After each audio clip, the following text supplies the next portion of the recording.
And in about a week and a half, when this film is done, probably a week or less than that, a couple of days, then I'll show it to you, and we can make a whole movie that looks just like that.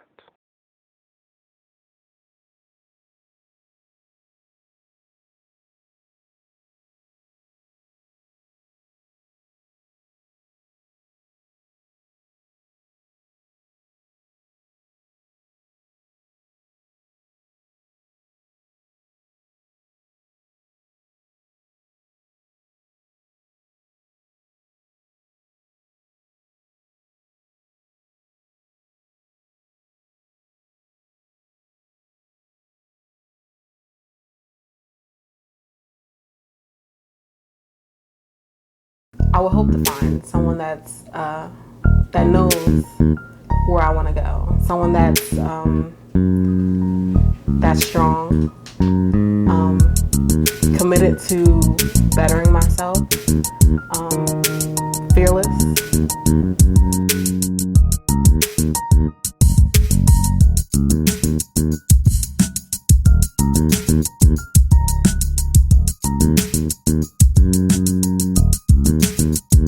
Welcome to the Razor Wire. This is your host, Ray, the motivator. And when I say the Razor Wire, this is a place for those who aspire to go higher. What do we mean by going higher? We mean by elevating yourself from where you are to where you want to be.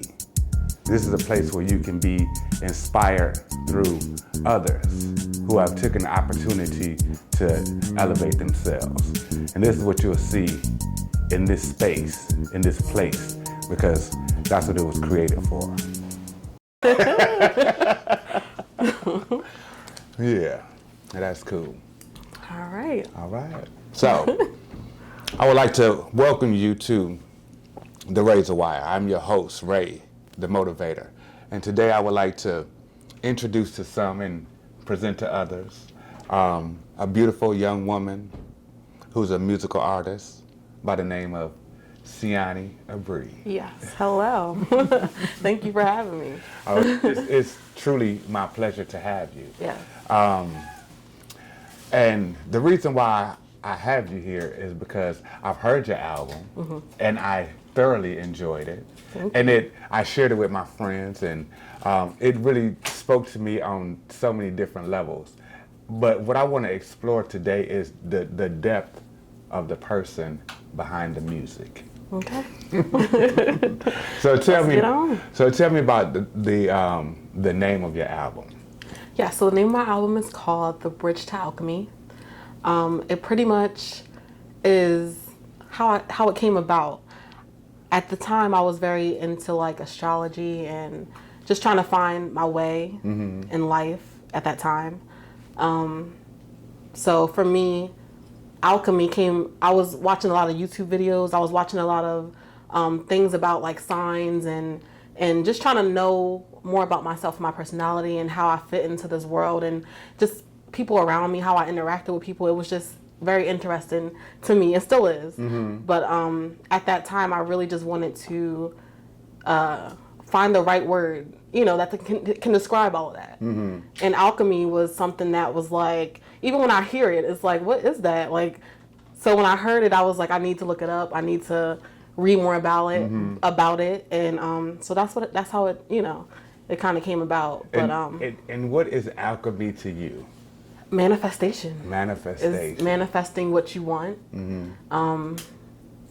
what you believe in, what you want to achieve, what you see in your future.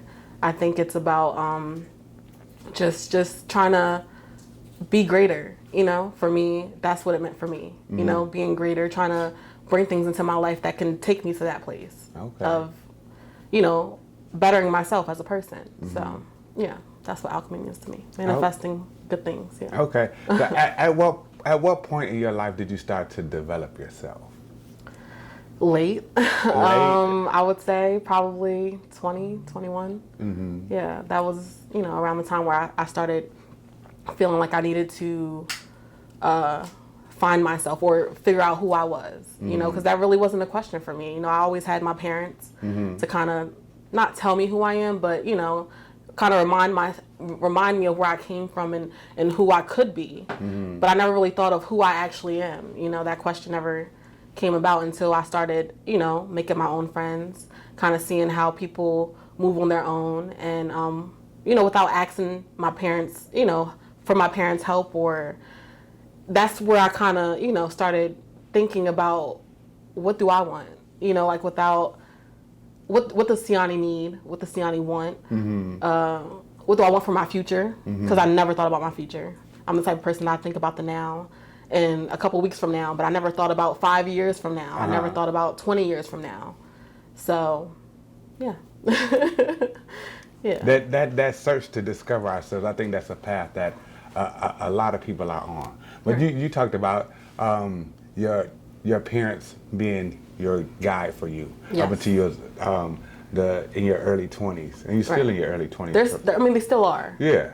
But I mean, that's where I kind of wanted a break from that. I wanted to, when I turned about 21, that's where I really wanted to, like, just do things on my own. Like, I became rebellious in a way, you know.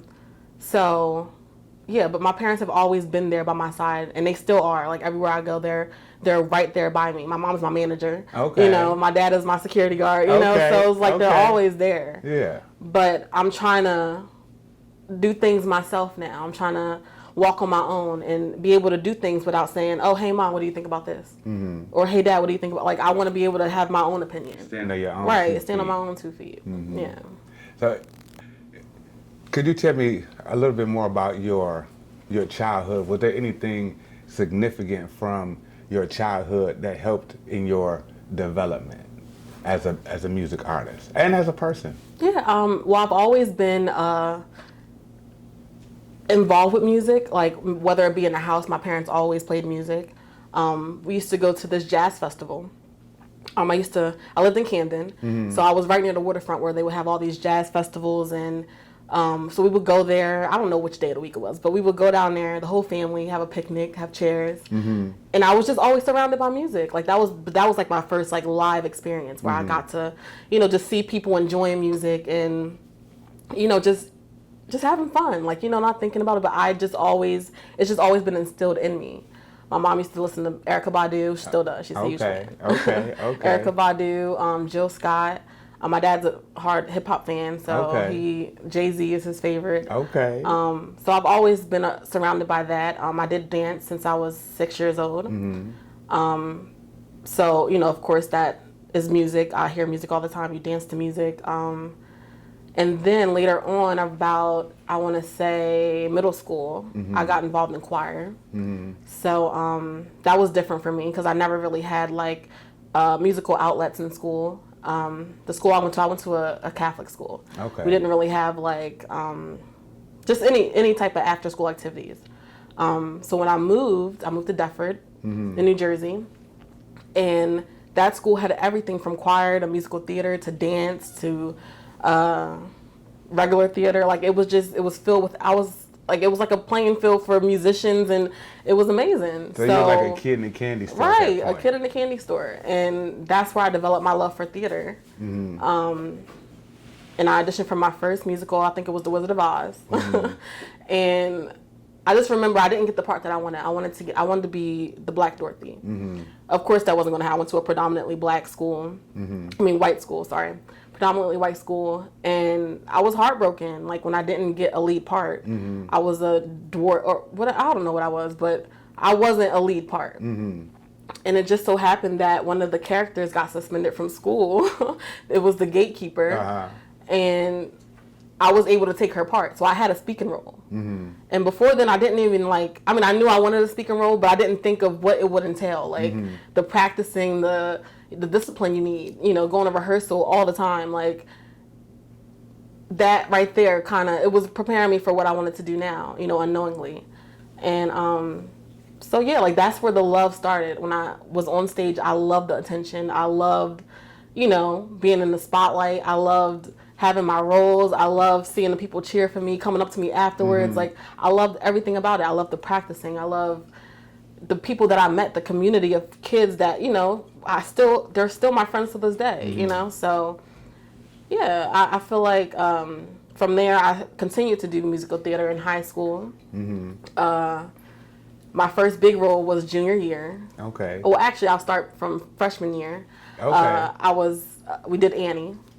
And this was big for me because high school was like a different caliber. Like we had a orchestra. We had Different from middle school. Different from middle school. Middle school, we had the tracks playing. You know, everybody. Okay. It wasn't somebody pulling the curtain. Like it was, you can tell the set design was crazy. Like it was, you know. They were just really just setting it up for you. Right. Y'all weren't really doing it. Exactly. Okay. Yeah. But high school was huge. Like we took a huge trip at the end of the year for 8th grade to go to the high school to go check it out for the musical theater program. And it was huge. And I was like, wow, like the stage was bigger. We first of all, in middle school, our stage was in the cafeteria. Okay. Now we have a whole auditorium, well, you know, a theater that sits over 800 people. That's It was dedicated. huge. Yes, to these students that, you know, they had a stage crew. They had set designers. They had costume designers, makeup. It was just a different, you know, it was huge. So for me, that's what I wanted to do. I knew that when I went to high school, I was going to try out for the musical program. Okay. It was a lot harder to get in. So Annie was the first musical that we did. I didn't get a role. I was an orphan, but I got to be the assistant choreographer. Like I said, I did dance all my life, so Okay. I was like, okay, now I can really, you know, show the director, the musical director, that I'm in this. Like I'm the girl for the job. Right. Like, so this was huge for me. It was a success, but then the next year I didn't get in. I think we did the 25th annual Putnam County Spelling Bee, whatever the thing was, but it was a short cast. It was probably about 15 kids that could be in this musical. And I was really discouraged. Like, and you can put in requests for different musicals that you wanted to do. And I was like, why are we doing stuff like there's so many people that want to try out for this, and there's 15 people that are getting in this cast. Like, I was distraught. And so anyway, I put in to do Hairspray. And I didn't think they were going to do it because it's a predominantly black cast, but we have a predominantly white school. So we did it. They had it. I did auditions. And when I say this was the longest audition process I've ever done, like it was crazy. Like I think 3 months they had me and this other girl, which is crazy because her name was CIANNI too. We were both going up for the same role. And it was right before Thanksgiving, and I remember this was the last rehearsal audition before we had to, we found out who got the part. And I found out that I got it, and I was like, oh my, like this is crazy. Like I never thought I would get a lead role. I never thought that I would have a singing part, let alone, you know, talking parts. Right. And so, yeah, like that's pretty much how the love for it started, you know? And after that, I did, I got into a summer program at Rutgers. I did that for a month. Where you just got to solely do musical theater, go there for dance, acting, dancing, all of that, music theory. So yeah, and then from there, I did, my senior year of school, I did, what was it called? The Addams Family. Okay. And I was the grandma. Okay. So that was fun too. Like, I mean, it was awesome to see, like, you know, the growth. And, you know, like the feedback. I think for my junior year when I played Motormouth Maybelle, that's where I got my first standing ovation. Even the guy from the orchestra, like he came up to me afterwards and he was like, your voice is it's powerful. Like you have a gift. Like you really have a gift. And I think hearing those things throughout high school and hearing those things throughout my childhood, like that really pushed me to, you know, continue doing that. So. Okay. So tell me, what does a musical audition look like, and what does it feel like from your perspective? It's nerve-wracking. I mean, you are given a script or a song to learn. They give you the key, and that's pretty much it. You have to kind of, you know, learn it. And sometimes you're given multiple days. Sometimes you're given 15 minutes. Sometimes you're given a day. Like it just depends on, you know, what the audition is. You go in there. It's normally about 50 to 100 students or people auditioning, and it's hard because with personally, I like to have my own quiet space before singing anything or doing any type of audition. Okay. But everyone's singing, everyone's yelling, everyone's talking. Like you don't have time for your own space or quietness or peace. It's a ruckus going on. Right. And so you have to deal with that and then go into a room and kind of calm down and focus and do your audition. So it's a lot, but it's worth it. I mean, if that's the part that you really want to audition for. It's fun, it's an experience. And I think I learned from each experience, differently. You learn something different every time. You learn how to, I know when you go in, something that I never knew before going to college was that you have to slate. Before you say anything, you have to say where you're from, your name, what are you here to sing, and things of that sort. Like, if you miss that, that's crucial. Like, Points little off. things like that. Yeah, little things like that. Or just the way you're standing. You can fiddle, that's check off. Like, anything. Your feet, you look awkward, stutter, little things like that. And you probably could sing like an angel, but you could lose points. Lose points, yes. For those things. Yes. Okay. So when is it that you knew that you could sing? When did you tell yourself, I could sing? I always knew I could sing. I want to say, I always sung like by myself. Like I wasn't really like, hey, no one knew I could sing. But my sophomore year of high school, I wanted to audition for the talent show. And everybody was like, are you sure? Like, you sure you want to audition for? I was like, yes, I want to audition. And not only that, I wanted to do a Beyonce song. Okay. So we should aim for the top. Right. And my mom was like, are you sure? I was like, yes, I'm sure. Like, and I was doing it with my best friend. And yeah, so we practiced, rehearsed every day. If not, every other, like we really were rehearsing for this. We wanted it. The prize was, first place prize was $300. So in high school, that was, you wanted that money. Right. So, yeah. So when I did that, a lot of people came. And they were like, "What? Like you have a voice?" I mean, I had a lot of practicing to do, but they could hear that I had something. And then I would say when I did the role for Motormouth Maybelle in Hairspray, that's when my whole family came out to that, and they were like, when I say it was a standing ovation, not even my family, but the people in the it was crazy. The feedback was crazy. These weren't fans. They didn't know me. They didn't know you at all. They actually thought I was a teacher. Because, I mean, I look older than what I am to, compared to the other students. And they were like, and one of the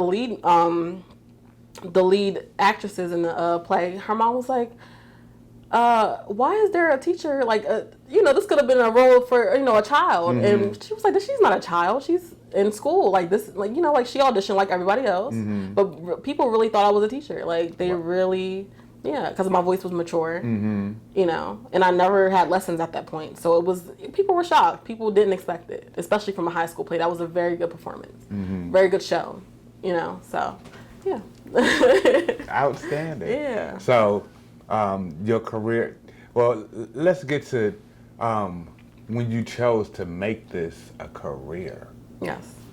So, I went to college for musical theater at the American Musical and Dramatics Academy. Because you was already hooked on music. I was already hooked on. So after I did I didn't know you can go to school for musical theater. And so when I did the program at Rutgers my junior year, I was like, now that I know I can actually go to school and make a living off of this is what I want to do. Like, I don't know where I'm gonna go. I know I didn't want to stay in Jersey. Well, Montclair was an option, but I really didn't want to stay in Jersey, to be honest. And so yeah, knowing that's when I was like, okay, now I have to find a school that's going to suit me. I knew I didn't want to do take regular classes. I wanted to do a trade school, something that I can solely focus on musical theater. And AMDA was the school from AMDA. When I saw that program, I was like, wow, this is what I want to do, because the teachers were normally, when you go to a musical school, the teachers are older, so they might have done Broadway 20 years ago, but these were people that were actually playwrights now, they were directing musicals now, they were doing stuff, so they knew the game now, so it was different. And that's what kind of sold me. And then on top of that, Jason Derulo went to that school. A lot of different people on TV went to that school. So that's what I was like, yeah, this is where I want to go. And I'm sorry, what was the question? When you decided to make music a career. So you're pursuing your formal education. Right. Continue your formal education in music. Right. Then when does the shift happen when you say, I want to do this for a living? Right. Yeah. So I think finding friends in New York I found a lot of friends that were into rapping and people that had studios, people that were producers. And when we went to that school, you signed a contract where you can't sing, you can't do anything or take any jobs musically. Because Hold on. yeah. At the school? At the school. They say you can't sign a contract? Yes. Wow. You sign a contract because they don't want their name on the back of you when you haven't finished their program. Mm-hmm. So they don't want you to be like, oh, I'll go to AMDA, and you only in there for 2 weeks. Like, right. you know, you don't have their training. Okay. You haven't, you know. Okay. So for me, that kind of bummed me out because I'm like, it's so many opportunities in New York. First of all, you're people walking up to you all like, you go to AMDA? Okay, well, do you want to do like, and I couldn't take those opportunities. Mm-hmm. But I found a group of friends where they would go to the studio, they would just vibe out. And at first I would just go to just, you know, see what they were doing, just vibe out. And somebody was like, well, you have a great, they wanted to hear me sing. And I was like, okay. So I sung, I'll sing, you know, I don't write my own music, but I'll sing a little musical theater for you. Mm-hmm. So they were like, all right. So they heard me and they were like, you want to hop on this track? Like, I mean, I got to, you know. And I was like, okay. Right. Like, I mean, sure. So I did. And I loved it. Like, I loved it. Like, when I say I was there almost every week, like, I was sending tracks to my mom. Mm-hmm. She was like, what? Aren't you supposed to be in class? Like, but I loved the studio. I loved the whole atmosphere. And seeing people, rappers that could, like, just spit, like, not even write stuff, like, that was amazing to me. Mm-hmm. I've never done it. I've never tried. Right. So that was amazing. So, yeah, so being in that atmosphere kind of, you know, pushed me to kind of start writing myself. Like, I would, you know, low-key be writing and trying to see what I come up with, and then I'll go to the studio and be like, what do you guys think about this? Mm-hmm. And I'll be like, yeah, like, make that a song. Well, first of all, I wouldn't even finish a whole song. I would just write, like, a couple lines, but just, you know, doing that process kind of got me into, like, okay, now, what if I did write a whole song? Right. What if I did, you know, add this, or, you know, hearing the song back to me and then seeing what I can add to it. Like, those things became a priority for me instead of school. Okay. And that's pretty much how that's a big shift. Yeah, it is. When you said writing these songs became a bigger priority than going to school. Yes. That just makes me think about, you know, people who have college degrees, but they're not working in the field that they love. Yes. And it seems like that's what I'm hearing, is that you stopped the formal education because you was following your passion, something that you loved. Yes. And this is the direction that it was taking you in. Unknowingly. Because my mom always wanted me to write. I was always a good writer in school, like writing essays and things of that sort, but actually writing music, like, that was... And I didn't know I was good. I mean, I knew it sounded okay to me at the time. I didn't know where I could take it. But people were really like, no, this is good. Like, you've never written before. Like, I was like, no, I've never written before, ever. So, yeah, that's how it started. And then after that, I left school because I wasn't making school a priority. I was partying. I was, you know, I was partying. You was young and living life. Right, I was living life. But the studio really was taking a lot of my life. Like, I really wanted to be a part of that scene. And so, yeah, when I made that change and I, you know, presented that proposition to my parents, I was like, you know, I really think I could do this. I really think I could do music. And my mom was like, all right, write 5 songs. And she gave me a time frame. Okay. And she said, if you write 5 songs, I'll support you. I'll take you to the studio. We can do it the proper way. Because at first I was just going to do it on my own. I was like, I don't need nobody's help. I don't need... Right, I'm just going to I already got friends that got a studio, so I really don't, you know. So it became I had to realize that I had people in my circle. I had people that were going to be willing to support me. All I had to do was put the work in. So that's, you know, I wrote my 5 songs and now I have an album. Okay. They're on the album, actually. So what is the first song that you wrote, CIANNI? Dear Diary. Dear Diary. Dear Diary. Well, actually, Passenger Side. That didn't make the album. Okay. But Passenger Side was the first song that I did. And then Dear Diary was the second one that, you know, that's the one that I was like, this is the one. This is that vibe that I wanted. This is the groove that I was looking for, you know, because before I was just playing around. Like, you can tell if you listen to it. Like, you can tell it was just like a fun song. But yeah, Dear Diary was the first. Okay. Them Pearls. So tell me more about Dear Diary. Dear Diary. What is this song telling? It's about love. It's a love song. Okay. It's a love song. It's about black love. I wanted to write specifically for black love because that's, what I'm around. Mm-hmm. That's what I see. That's what I've grown up seeing all my life. Mm-hmm. I've been lucky to be around people that were married for more than 20 years, Mm-hmm. So just being around that kind of, and I'm an Aquarius. Okay. I was born in on February 14th. So love is just my motto.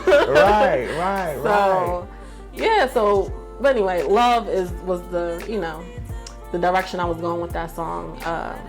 I experienced. I think at the time I was in a relationship where I was having those feelings. You think you was in a relationship? No, I wasn't in a relationship. You're right. Just like the Jada, entanglements. Yeah. But no, I was, starting to have those feelings when I wrote that song about love, and so that's kind of what what it brewed into. So yeah, but Dear Diary, yeah.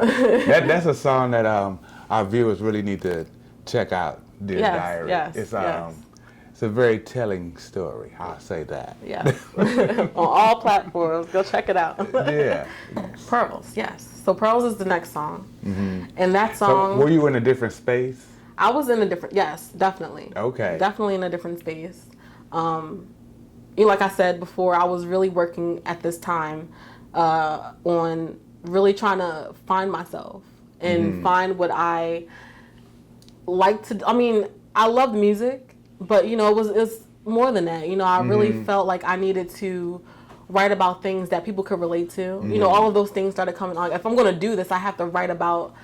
I have to make sense. I have to write songs that really capture who I am. And so this song was definitely something that when I first of all when I write, I don't really have I don't sit down and say, okay, today I'm going to be writing about love, or today I'm going to be writing about passion, or whatever. It just comes to me.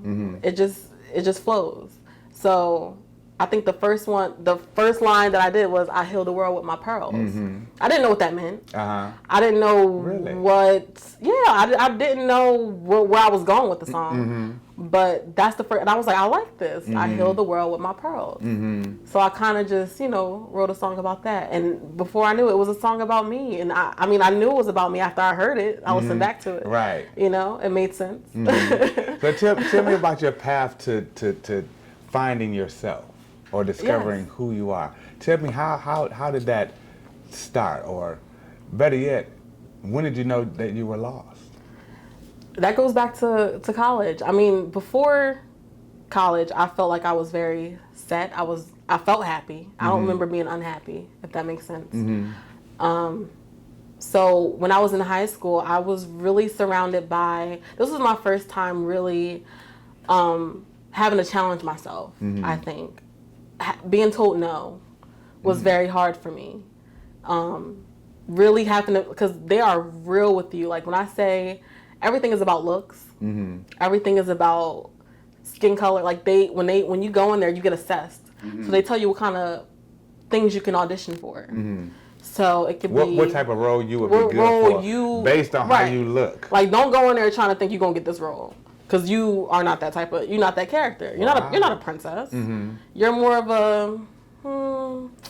a character where you would play like like Shrek, or like, I'm just giving an example, but you're more of a orphan or a mom. Like I was a mom, so they always pictured me as a mom role, or an older lady, or a grandma, like something like that. I always had kids, and I'm young. I'm 19. I'm 20. Like I never had a child in my life. Like ain't nobody's mama. Right. So having to kind of deal, that was hard for me, because I had friends that were getting roles of like the popular girl, or the girl that's like sassy, or I can play a sassy role. I can play, I can wear a sexy dress, not a moo-moo. You got me in a like I'm playing crazy roles. So that was hard for me, and then on top of that, I was the only. Well, it was another black girl in my class as well, but I was primarily like she left after a certain point. So I was the only black person in my class at a certain point. And that was hard on me as well, because I was like, you get treated differently. You get treated differently. You see it. It's evident. And you have to kind of deal with that in that sense. I mean, not to be cocky, but I knew I was better than a lot of the people in the classroom. So let me say this. Let me say that. It is a sad dog that won't wag his own tail. You got to know. Right. I mean, I knew that. I knew. Yeah. Looking in the class, I'm like, I could play that role. And I don't think roles should be, I mean, certain things are, yeah, of course, yeah, she would play that role. But I knew I could play certain roles. You can, people do it all the time. Right. You don't have to be white. You don't have to be skinny to play that role. I can play that role. Right. And a lot of that stuff messed with my head, like seriously. And getting songs that I knew I've sung already, or I just wanted something different, and kind of just doing that same routine over and over again. It got tiring. It got old. And so that resulted in me going out and partying. That I didn't really care. Like, I mean, I didn't really, not that I didn't care for it, but I just wanted to have fun. Like, I just wanted to have fun. Like, I really was just trying to take my mind off of certain things, I started smoking. So that took a lot of my time, which was not good, because, I would I felt like I needed to smoke. And I started doing it for other reasons than to just have fun. Okay, Miss CIANNI. Yes. So, when you do discover who you are, Yes. who will you find? That's a good question. I think I would hope to find someone that's that knows where I want to go. Someone that's strong, committed to bettering myself, fearless, happy, just clear-headed and responsible. I think I struggle with that a lot, taking responsibility for my own actions. Someone that is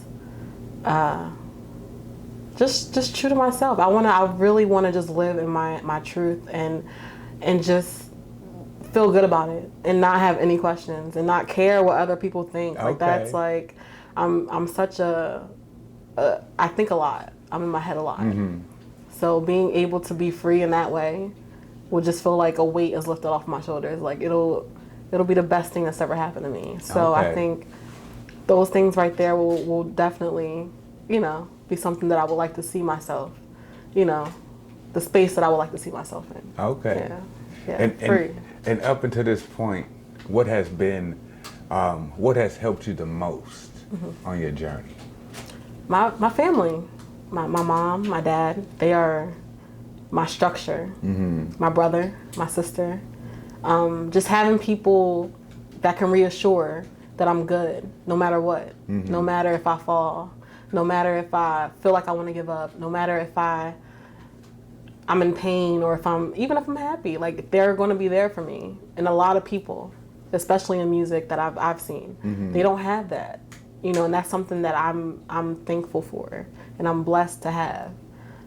People that really support me, that are able to make it to my gigs, and just the little things, come to the studio with me. I mean, people might think that's weird, but I love having my family at the studio with me. Like, I'm very family oriented. So I think having that, God, I've recently gotten into that journey, on that journey. Okay. I've always been in the church, but I fell off a little bit. Okay. And now I'm making it a point to be aware and committed. There's times where I fall off still, but I think just knowing that there is a higher power, and that there is someone out there that I could talk to other than my family, other than myself. I feel like that has kept me grounded, and knowing that I'm straight. Like, I'm good. You're good. I'm good. That's really it. I'm really good. Like, it's people around me that I pretty much I like to, how I want to word this. People around me's opinion is something that I've been struggling with. I don't have to, their opinion doesn't matter in totality. Like, I really have to focus on what makes CIANNI happy and why it makes me happy. And that is what I need to focus on. That's something that I want to be able to just focus on. Like, not worrying about what other people think. You know, it doesn't matter. It doesn't matter. That's right. It doesn't matter. It's your opinion that matters. It's my opinion that matters, yes. You talked about having your family support at your gigs. So tell me about your best gig performance. And I've had so many. And your worst. My worst, oh yeah. My best, I will say about a year ago now, I did a show for, I want to say it was for Valentine's Day, for love. Okay, And Aquarius. yeah. And that was a show where I really wasn't thinking about who to impress, or I really let my guard down at this show. I'm very uptight. I can be very uptight. Right. But at this show, for some reason, I was calm. Like, I was really like, I really didn't care if I messed up. I really didn't care if my gut was showing. Like, a lot of those things it really wasn't a factor for me. I was a little tipsy too. Okay. But I was good. Like, I really felt comfortable and in my element, and it showed. Like, people were up dancing. Like, the crowd's reaction. My band, looking at my band at the on the videos, like, they were smiling, laughing, looking at, like, it was a vibe. So, I think. What was the venue? It was like a little, I want to say it was like a town, like I don't know where, it was like a court house venue. Like, it was something like I don't know how to explain it. It was like a rancher, but it was nice. It was really nice. And so yeah, it was right near my house. It wasn't but like 15 minutes away. But yeah, it was a lot of people. The place was packed. Okay. And yeah, it was just a good time. It was a good time. It was a really good time. You got to be free. I got to be free. In your element. In my element, yes. Yeah. Yes. That's what it's all about. The show was dope, yeah. That's what freedom is, being free to be who you are. Yes. In your element. Yes. Free from judgment. Free from worry. And you just doing your thing. And who like it, and who don't. Right, it doesn't matter. It doesn't matter. Right. But that was your best performance. That was my best performance. What about I you? think, hands down. My worst performance, this was when I first started singing. I really wasn't equipped to, like, doing venue. This was like my first time. Like, I didn't have a band at the time. I was still singing the tracks.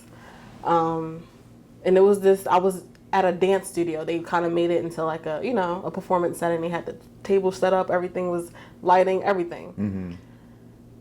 Man, I went out there I was confident, okay? I went out there, said, announced myself. My name is CIANNI Abri. I'm going to sing a couple tracks for you guys. I hope you guys enjoy. I hope you guys can vibe out with me. And everybody was like, yeah. As soon, my mic wasn't on. My mic was not on.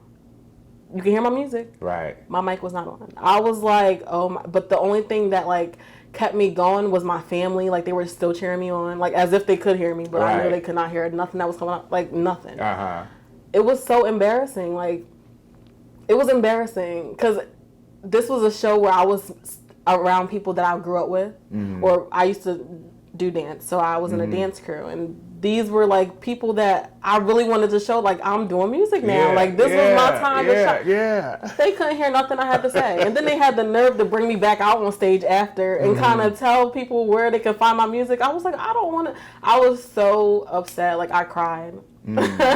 I left. I cried. Like, it was bad. It was really bad. But it taught, like, I didn't stop. Those things that I've learned in school, like, you can't stop. The show must go on. That's right. I mean, if you were watching and didn't have audio, you would think I was singing. Right. I mean, you would think they could hear me, but it was just crazy. That was a show to, remember for sure. Yeah. One for the memory book. Yeah. Okay. That was crazy. Okay.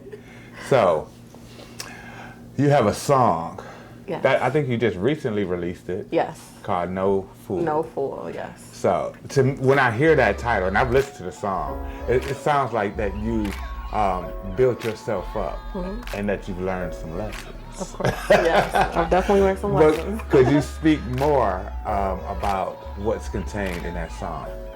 Yeah, well, this song was definitely like, I wanted to, I mean, I've been in a relationship before. I've, kind of learned what to accept from guys and what not to accept. And so this was kind of like a, stop trying it type of song. Like, I'm not the one. Like, I'm really over the game. Like, you get to a certain point where you're just over it. And this was a song that I wanted. It was like the women's anthem. Like, I wanted to create that type of vibe, that type of energy. Like Mary J. Like, I really wanted to create that. And it wasn't intentional. It was just something, I went through something that kind of, I expressed it in that way. And I, yeah, no fool. Yeah. Mama ain't raised no fool. So, right. So if you could share something with our audience, our queens, Yes. Pertaining to what not to take, please. I would say, honesty is something that I'm big on. Honesty. You shouldn't have anyone, if you feel uncomfortable, if you feel like, you're giving your all and the other person is only giving you 30%, like, don't take it. It's not worth it. It's not worth it. You should know your worth. You should know what you want, and it's a learning process for everyone. Absolutely. But just, in the moment you might feel like that's the person that you need to be with them because you have these feelings, you have these emotions, they override everything. But to stay true to yourself and know what you're worth. You don't give 100% when you're only getting 10%. That's right. That doesn't. It doesn't add up. It does not add up. And that's something that I have to learn, I love hard. Okay. So, yeah. Yeah. Yeah. Okay. Don't be a fool. Don't be a fool. Do not be a fool. Absolutely. Yes. Absolutely. It's been a pleasure Yes. having you here, having this conversation. Thank you. This is CIANNI Abri. She's more than a music artist. She's a whole entity all in herself. Yes. Where can they find you and your music? Yes. So you can find me on Instagram at the CIANNI Abri. You can also subscribe to my website, www.cianniabri.com. I'm on YouTube as well. All the links are on the website. My album is everywhere. The Bridge to Alchemy. You can find it on Tidal, Google Play, Spotify, everywhere. On my iPhone. Yeah, right. 'Cause I downloaded it. Right, you can stream it everywhere. So yeah, check me out. Yeah. Yeah. So it wouldn't be right. It just wouldn't be right to come on a Razor Wire and have this wonderful music artist and not have us hear some of her music artistry. All right. So if you would please honor our guest, would sing it just a little bit. A little snippet. Okay. Yeah. All right. So this song is called Door. It's on the Bridge to Alchemy. And this is too a song about knowing your worth and knowing when to give up and knowing when to not, go further in a relationship and put effort where it's not needed, restrain that energy, for something better. So it's called Door. I take cover while you play cool. You walk around like you ain't got nothing to lose. But if I'm really honest, let me be real clear. I want my man to love me more than I love him. And if you can't do that, then move on out my way. My money's on my mind and my mind's on the money. 'Cause you can't hold me back no more. I'm moving forward, that's for sure. I'm out, I'm leaving. 'Cause I can't hold back no more. I just keep running to the door. That door there. 'Cause I can't hold back no more. I just keep running to the door. That door there. All right. That's door. Awesome. Thank you for having me. Yes. Thank you for being here wonderful. on the RAYZORWIRE. Appreciate you. Thank you. Yes. That's it. Cut.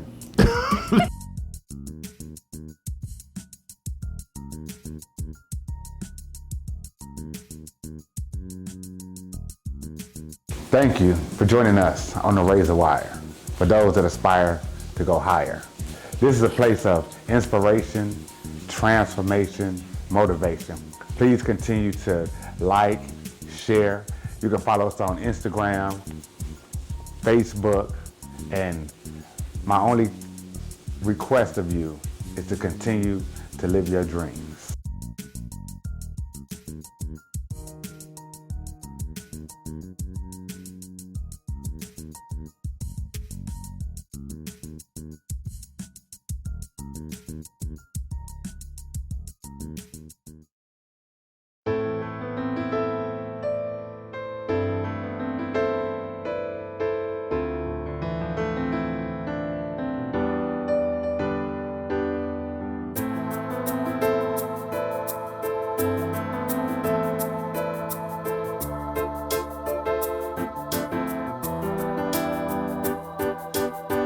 Hard to see, honestly, where in life I'd rather be. Living on my mama's couch, turning my dreams into a goal. Selling out arena shows, touring all around the globe. Been dependent on my life, never hustle for a dime. Spoiled but fully aware none of the shit I own is mine. Now you see it's hard for me to take responsibility when I never had to be responsible. I feel like giving up every day. Walking, talking, bout my tick away. But my pity's no pity. But my pity's no pity. People would kill to walk in my jeans. Mom and pop sorted out so they could work and I could feed. Although the idea of making my words sing, la-da-da-da-do, la-da-da-da-do.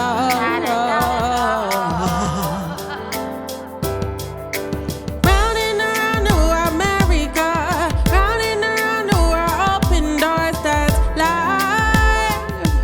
That's life, yeah. My to-do, my command. Never fuck with on demand. So you see, a 9 to 5 not qualified to hold my hand. And my idea of making money is a lifetime long advance. Pretty sure that piece of pie will be a while before it's mine. This little light of mine. If I don't change my mind, I'm fucked. So you can wish responsibility and me good luck. I feel like giving up every day. Walking, talking, about my take away. But my pity's no pity. But my pity's no pity. People would kill to walk in my jeans. Mom and pop sorted out so they could work and I could feed. Over the idea of making my words sing. La-da-da-da-do. Da-da-dum-dum-dum-da-da, yeah. Follow your heart, CC, follow your heart. Follow your heart, CC, follow your heart. Follow your heart, CC, follow your heart.